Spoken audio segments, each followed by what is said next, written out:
I'm the last person to speak. But it's really difficult to speak after a very enthusiastic Therese. We were in one workshop this afternoon. So, I feel like I'm in a studio. Well, I think this discussion is more of how a higher education institution can strategize their education technology plans. It's more of the management perspective rather than the teacher's perspective or the lecturer's perspective. So let me first greet you with Patang, Tuan Tuan, Duan Puan Puan. I'd like to credit my friend for giving me that. Okay, well, I'd like to start by saying education technology is one of the necessities in the 21st century. We all know that. Educational institutions, whether higher or basic, needs an EdTech strategic plan. An EdTech strategic plan helps higher education institution leaders to focus on its energy and resources and adjust the university's direction to a changing and teaching and learning environment. Though, education technology is acceptable pedagogy, there are challenges that face schools or universities, university leaders in particular, both technical and pedagogical. I'd like you to focus on this person and the one that he's holding. This was in 2008, the Prime Minister of Australia. And I'll go back to this picture in a while. But looking at this picture, seeing it as the old ways of delivering classes, of course you don't want to go back to this kind of teaching, do you? Of course not. Like, open your book on page 5, answer page 1 to page 98, things like that.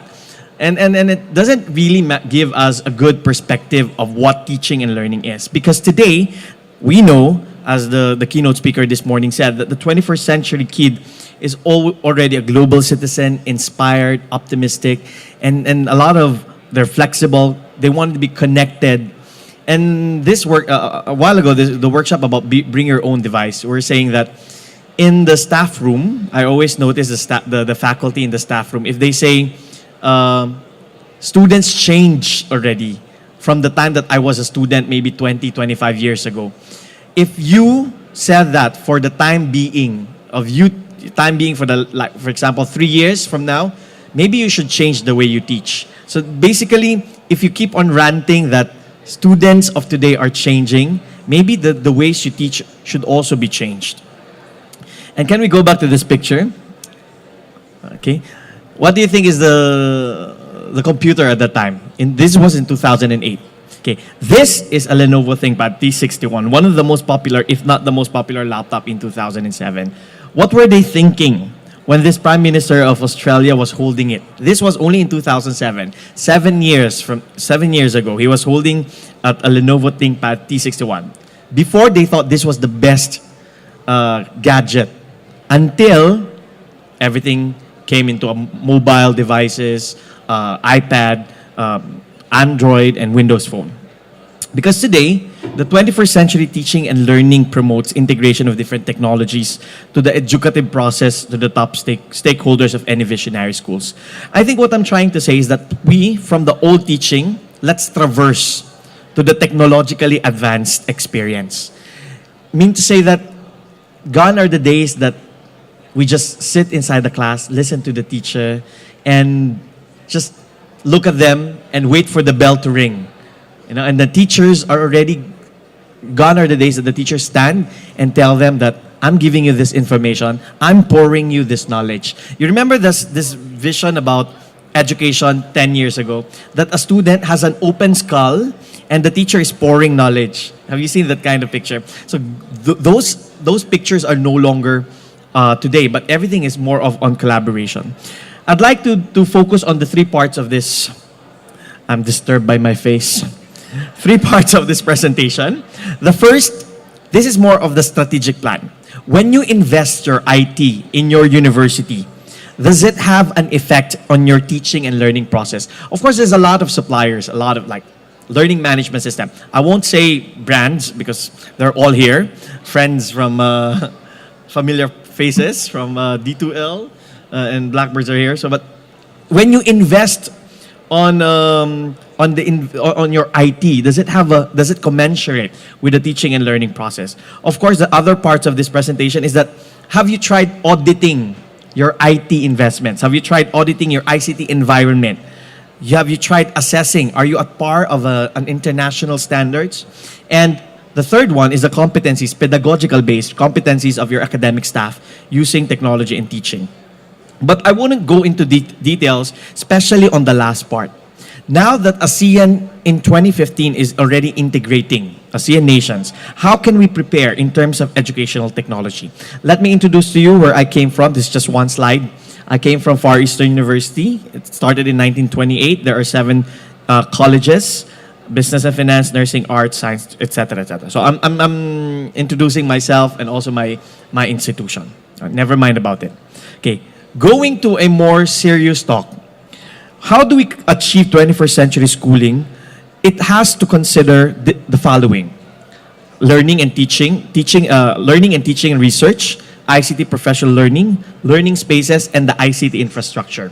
I will focus on the ICT infrastructure. I am an education person. My degree is in math, my degree is in physics.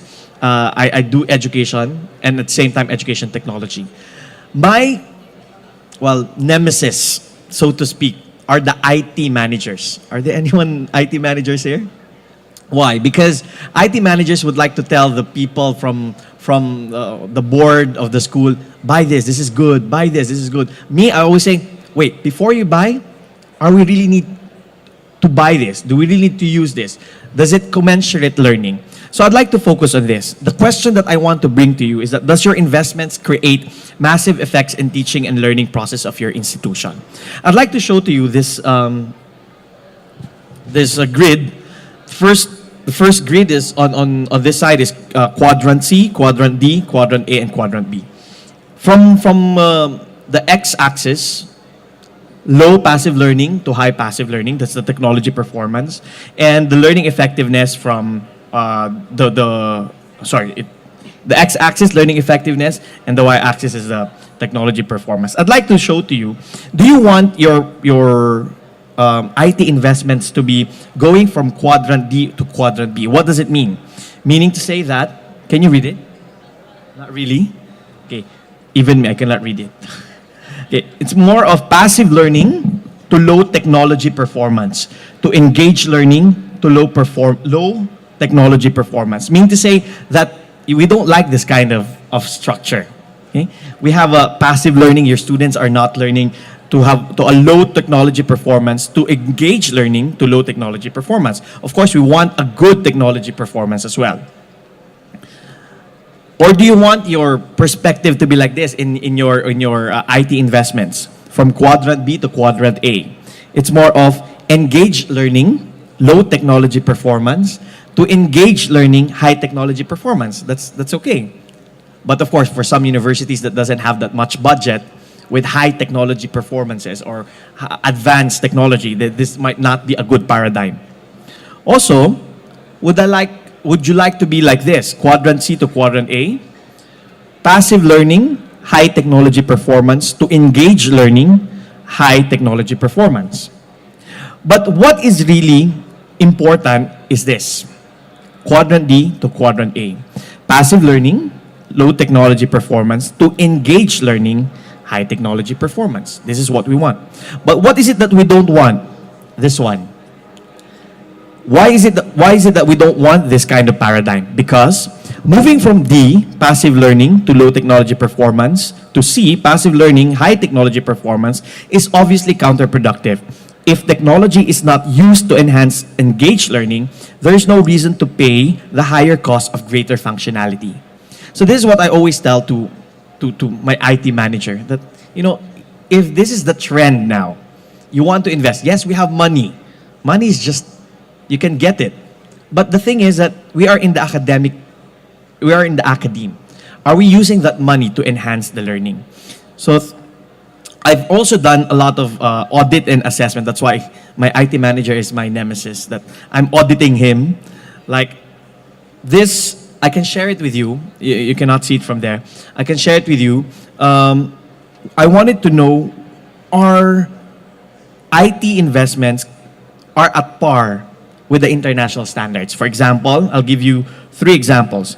Number of existing desktop computers used by the students, Previously, we have about, this was in 2012, 2013, we have about a computer ratio across all the departments, about 23:1, approximately.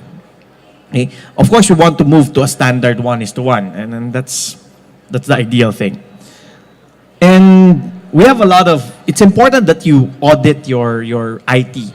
It's where you know your perspective is going on, where your ideas are going. No? So that's one, the IT. I want to be fast.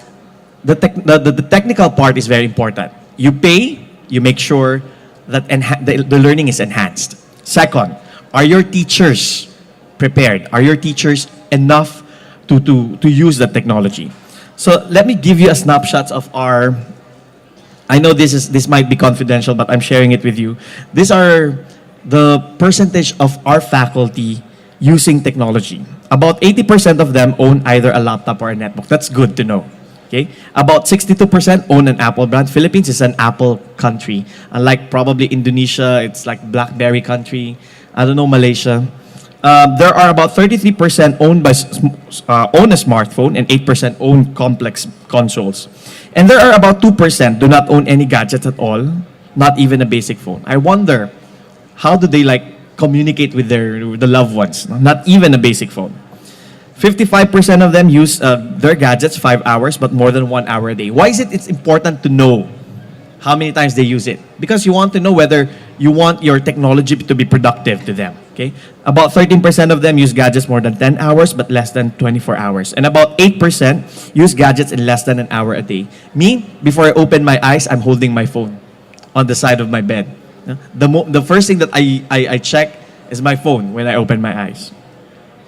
83% of them use laptops or netbooks in their daily instructional activities. This is a good note. 75% of them use LCD projectors, 20%. The bottom line here, ladies and gentlemen, is that I want to tell you that it's important that you know what kind of academic staff you have in terms of the use of technology. Okay? Top brands, I said Philippines is an Apple brand, 9% Samsung, Acer, etc.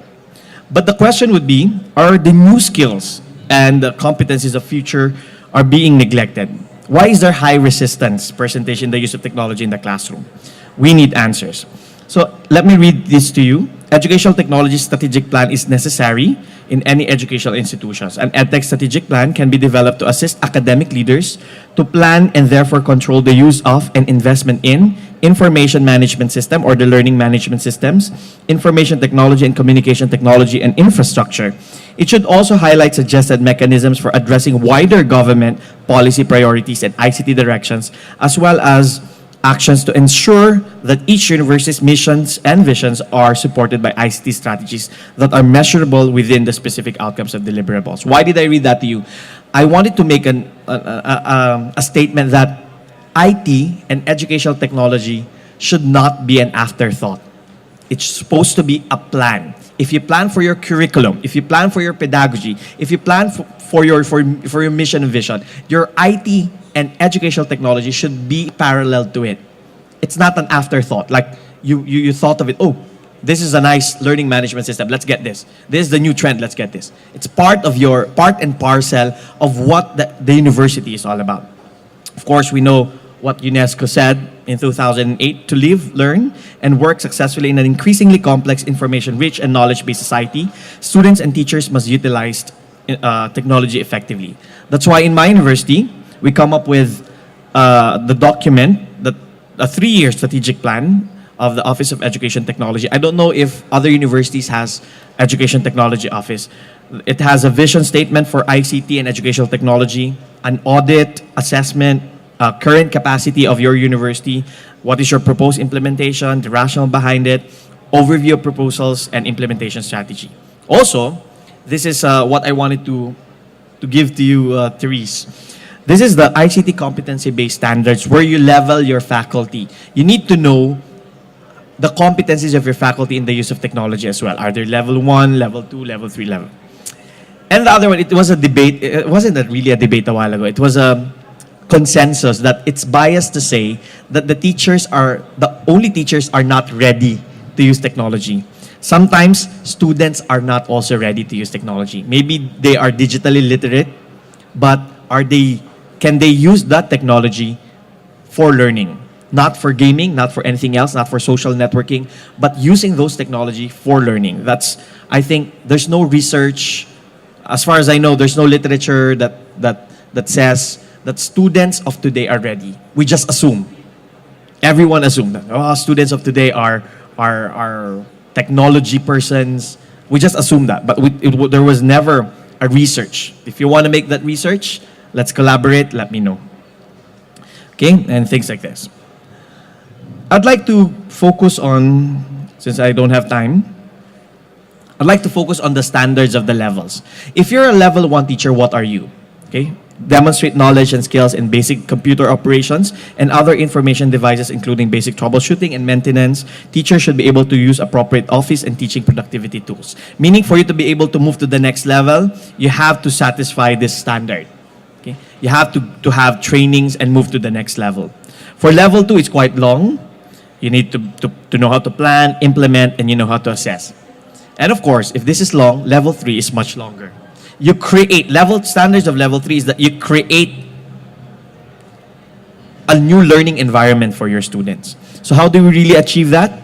First, the instrument. This is very open. This is my research in 2012, if I'm not mistaken, that I made an instrument to level the capacity of the teachers in tertiary level in their technology capability, whether you're level 1, level 2, level 3. If you're level 1, what do? There are X number of hours for you to be trained, for you to be able to move to the next level, okay? And things like that. So what are the things that we need to consider? First, policy of your university, policy of the government. Well, lucky for us, we don't have much of that policy in the Philippines. So we're trying to create a new policy. So academic ranking, I know that university teachers, this is the tertiary level, that to be promoted, you have to be like writing researches. But I suggest that levels of ICT competency-based standards must be included in the promotion. Like for example, you cannot be an assistant professor if you're not level 1. You cannot be associate professor if you're not level 2 IT-based competency teachers. Support from administration is very important. Our friend from New Zealand is from the finance here. It was really a good discussion a while ago that you support the infrastructure, etc. Creating culture and personal motivation. Policy, this may not sound good, but this is a military rule. I just made the parallelism on the military. In the military, you cannot move to the next rank until you finish levels and series of trainings in the field. Okay? That's a military rule. But most importantly, it's your personal motivation. Technology is that you cannot just push. We tried that 7 years ago. Like our education technology specialist pushed everyone.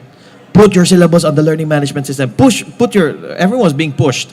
So it failed. It died in a natural death. So now, it has to come from the personality of an individual. Do not push it. Some senior faculty doesn't want to learn anymore because they're just already counting their days to retirement. Thus, resistance is high.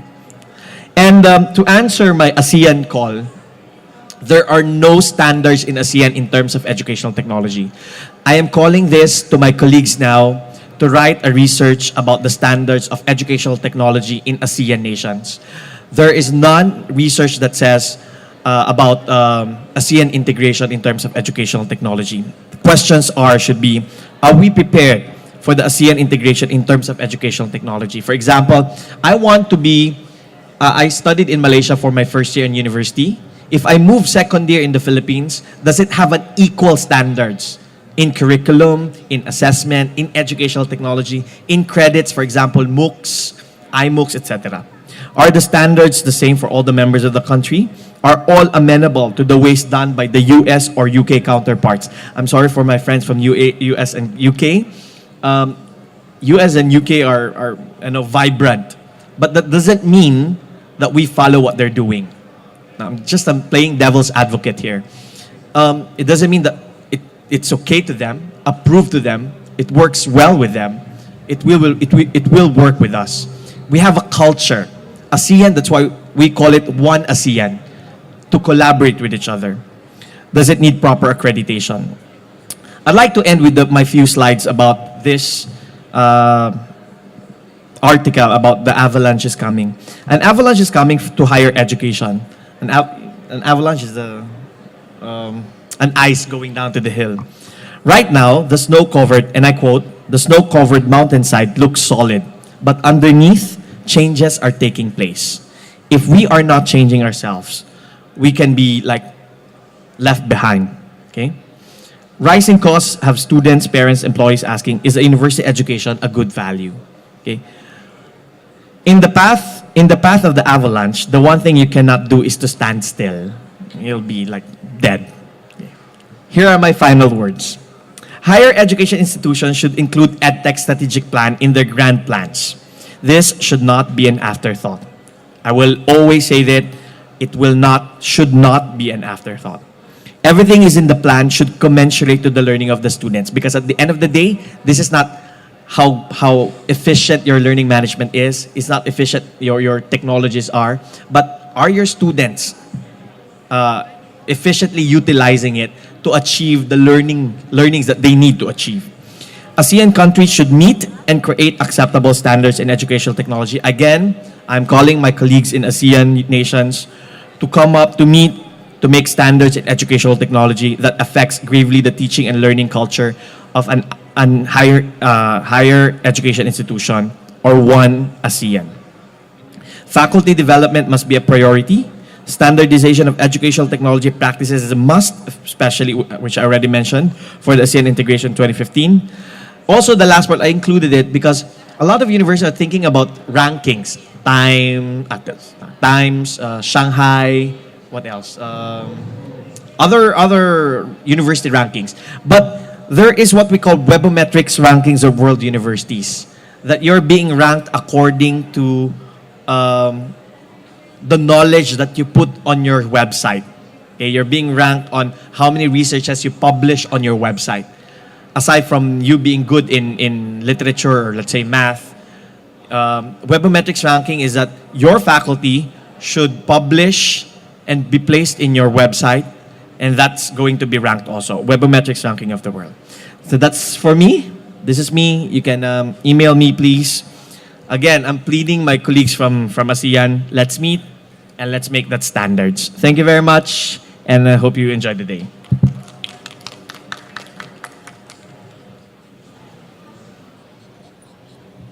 Thank you very much for no questions. Thank you, Mr. Professor Herod.